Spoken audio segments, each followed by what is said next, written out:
For unity की सबसे खास बात यह है कि लक्ष्य है हमारा इस देश की एकता का, लक्ष्य है हमारा इस देश की एकजुटता का। देखिए, आज हमारे लिए बहुत ही ये गर्व का दिन है, गौरव का दिन है। ऐसे महान व्यक्तित्व जो इस भारत के प्रथम गृह मंत्री रहे हैं और जिनकी एक बड़ी सोच कि जिन्होंने भारत की छोटी बड़ी 562 रियासतों को एकजुट करके अखंड भारत का निर्माण किया।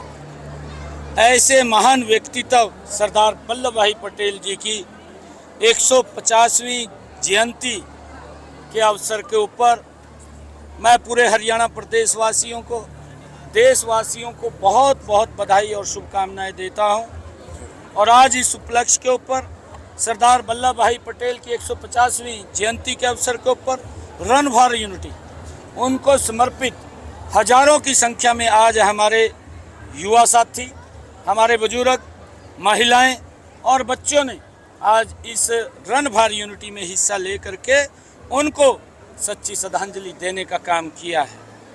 और आदरणीय प्रधानमंत्री आदरणीय नरेंद्र मोदी जी ने सबसे पहले बड़ा सम्मान ऐसे महान व्यक्तित्व को अगर किसी ने देने का काम किया, उनकी 182 मीटर ऊंची प्रतिमा स्टैच्यू ऑफ यूनिटी जो दुनिया की सबसे बड़ी प्रतिमा है, उसको बना करके सरदार वल्लभ भाई पटेल को सच्ची श्रद्धांजलि देने का काम आदरणीय नरेंद्र मोदी जी ने किया है।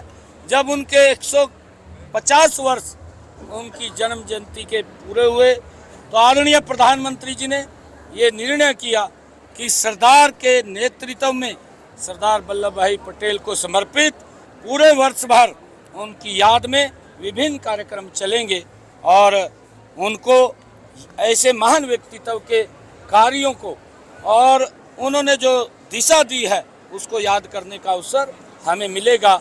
मैं इस अवसर के ऊपर सभी को बहुत बहुत बधाई देता हूं। और आज दीपावली का महापर्व भी है। मैं सभी प्रदेशवासियों को दीपावली पर्व की भी बहुत बहुत बधाई और शुभकामनाएं देता हूं। ये पर्व उनके वो परिवार में स्वस्थ रहें और वो समृद्ध बने, मैं ऐसी प्रार्थना भगवान श्री राम से करता हूं।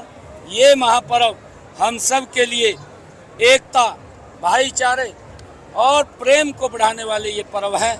मैं सभी को इसकी बहुत बहुत शुभकामनाएं देता हूं। और कल हरियाणा दिवस भी है, भैया दूज का पर्व भी है और गोवर्धन का भी महापर्व है, छठ मैया का। मैं इसकी भी सभी को बहुत बहुत बधाई और शुभकामनाएं देता हूं। और हमारे लिए ये बड़े गर्व की बात है कि आज राष्ट्रीय एकता दिवस के रूप में हम सरदार वल्लभ भाई पटेल की जन्म जयंती को मना रहे हैं। इसकी मैं सभी को बहुत बहुत बधाई और शुभकामनाएं। सब किसान कह रहे हैं कि हमारे ऊपर रेड एंड नहीं, देखिए, सरकार का ऐसा नहीं है। सरकार ने लगातार किसानों के हित में मजबूत कदम उठाए हैं। मैंने अभी भी अधिकारियों को एक बात कही है कि अगर उनको किसी प्रकार की आवश्यकता, वो पराली ना जलाएं। पराली से हमारी पैदावार भी कम होती है, हमारी जो मृदा है उसको भी नुकसान पहुंचता है और हम पोल्यूशन भी उससे फैलता है, कहीं जान भी चली जाती है और माल का भी नुकसान होता है।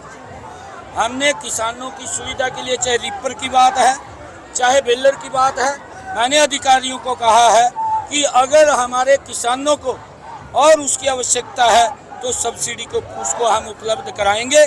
किसी को भी पराली न जलानी पड़े, इसकी व्यवस्था हम लगातार कर भी रहे हैं, जिसकी प्रशंसा पिछले दिनों माननीय सुप्रीम कोर्ट ने भी की थी कि हरियाणा ने पराली प्रबंधन के अंदर अच्छा काम किया है। हमारी सरकार आगे भी इस अच्छे कार्य को बढ़ाने का काम करेगी। किसानों को हम समझा रहे हैं और किसान हमारा समझ भी रहा है। किसान ये मान रहा है कि हम पराली नहीं जलाएंगे। सुप्रीम कोर्ट ने कांग्रेस पे कहा है कि इनको फटकार लगाइए। कांग्रेस को सुप्रीम कोर्ट ने कहा है कि तुम ये बकायदा ध्यान भटकाने वाले मामले दर्ज मामले। देखिए कांग्रेस लगातार झूठ का सहारा लेकर के लोगों के अंदर भ्रम की स्थिति पैदा करती है।